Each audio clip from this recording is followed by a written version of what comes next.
এই সময় তোমাদের কাছে আরও একটা ভিডিও নিয়ে চলে আসলাম। আশা করি তোমরা খুব ভালো আছো, সুস্থ আছো।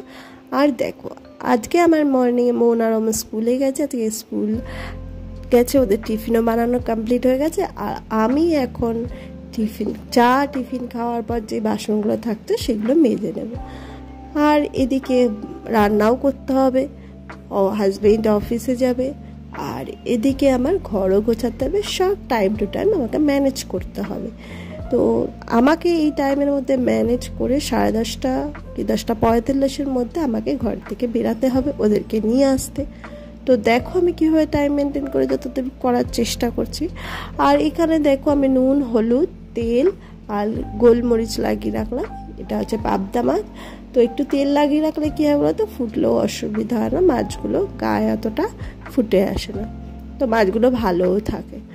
আর দেখো এখানে ওটা একটু রেখে দিলাম কিছুক্ষণ। এত গরম লাগছে, এত ঘাম হচ্ছে না, তো এসে আমি চুলটাকে উঁচু করে বেঁধে নিলাম।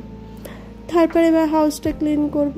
আর আমাদের হাউস ওয়াইফদের গরম লাগুক আর ঠান্ডা লাগুক, যাই লাগুক না কেন, হাউস ক্লিনিং আর রান্না তো করতেই হবে।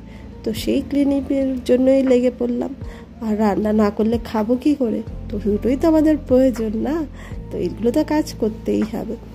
আর এখানে দেখো আমার টেবিলটাকে ভালো করে ক্লিন করে নিলাম, মায়ের ফটোটা ভালো করে ক্লিন করে নিলাম। আর এখানে একটা ট্রে থাকে, জলের বোতল থাকে, তো ওগুলো ভালো করে পরিষ্কার করে সেম টু সেম জায়গায় রেখে দিলাম। তো ঘরের মধ্যে কোথাও নোংরা থাকলে আমাদের হাউস ওয়াইফদের সত্যিই ভালো লাগে না। কিন্তু কি বলো তো, বাচ্চা ছোট থাকলে আর সব কিছু সামলিয়ে তারপর সময় থাকলে সেটা ক্লিন করা উচিত।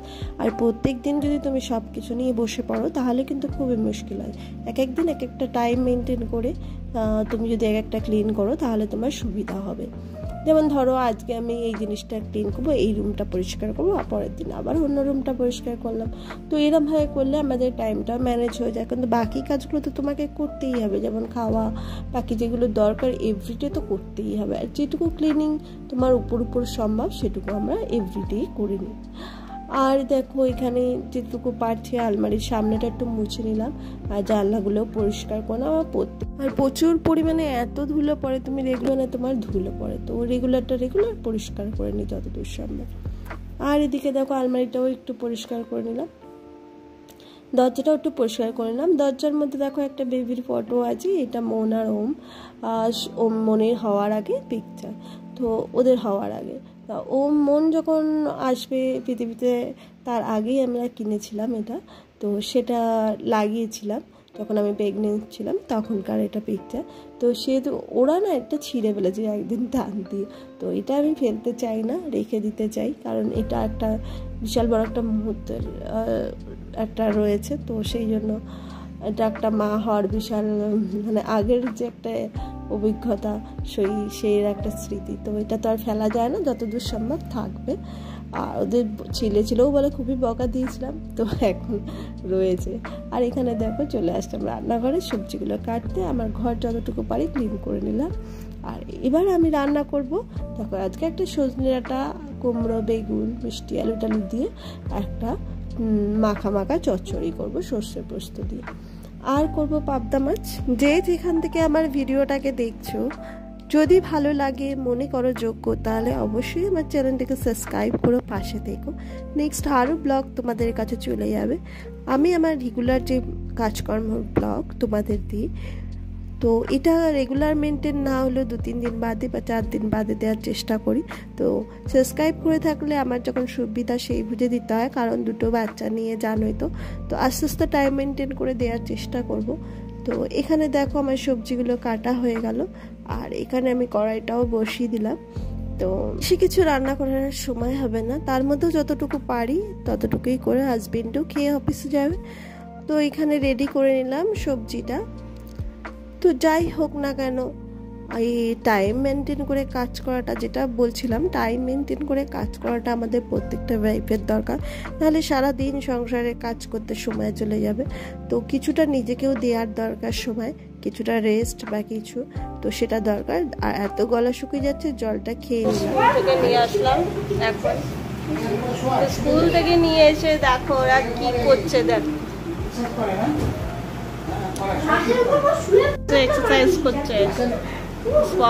শুয়ে পড়েছে আর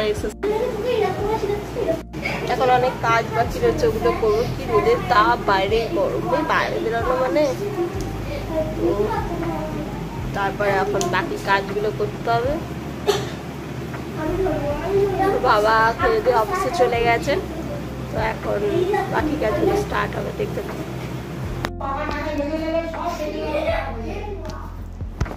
চলো এবার ওদেরকে ফলগুলো দেবো, ভাত করবো আর মাছটা করবো। সজনে ডাঁটাটা করে গেছিলাম আর বর খেয়ে চলে গেছে, ওর জন্য দুটো মাছ করে দিয়েছিলাম, বাকি আমাদের মাছগুলো এখন।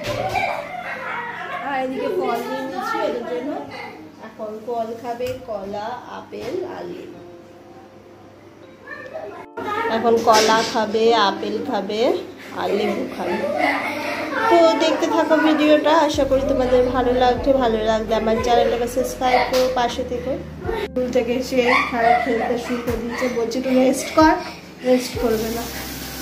চলো আমি জামা কাপড়গুলো মেলে স্নান করে পুজোটা দিয়ে নেবো, তারপর ওদের ফলগুলো খাইয়ে চান করাতে নিয়ে যাবো। আর তারপরে এসে ভাতটা মাছের ঝোলটা করবো, বাকি সব আমার কমপ্লিট আছে, এইগুলোই করতে হবে। চলো দেখতে থাকো। আর এই দেখো আমি পাবদা মাছের ঝোলটা বসিয়ে দিলাম, বাকি সব কাজ হয়ে গেছে আমার। আর এখানে কিছু ওরা একটু আলু ভাজা খাবে বলছে, কারণ চচ্চড়িটা তো আমাকে খাইয়ে দিতে হবে, মাছের ঝোল দিয়ে খাবে, তো আলু ভাজাটা এক্সট্রা আরও করেছি। আর এই দেখো আমার এখানে লাঞ্চের থালা রেডি হয়ে গেছে, ওদের খেতে দিয়ে আমিও খেতে বসে গেছি। আর এখানে হচ্ছে সবজি যেটা সজনে ডাঁটার সবজি করলাম, মাছের ঝোল আর আলু কিছু ভেজেছিলাম, ওটা সকালে একটু পেঁপে আলুর তরকারি ছিল, যেটা টিফিনে করেছিলাম, ওর বাবাকে দিয়ে দিয়েছিলাম, তো সেটাই একটু ছিল, ওটাই খাওয়া হলো। আর আমি একটু কাঁচা পেঁয়াজ নিয়ে নিয়েছি আর একটা লঙ্কা নিয়ে নিয়েছি। আর তাহলে নেক্সট একটা ব্লগে তোমাদের সঙ্গে দেখা হচ্ছে। ভালো থাকো, সুস্থ থাকো, টাটা।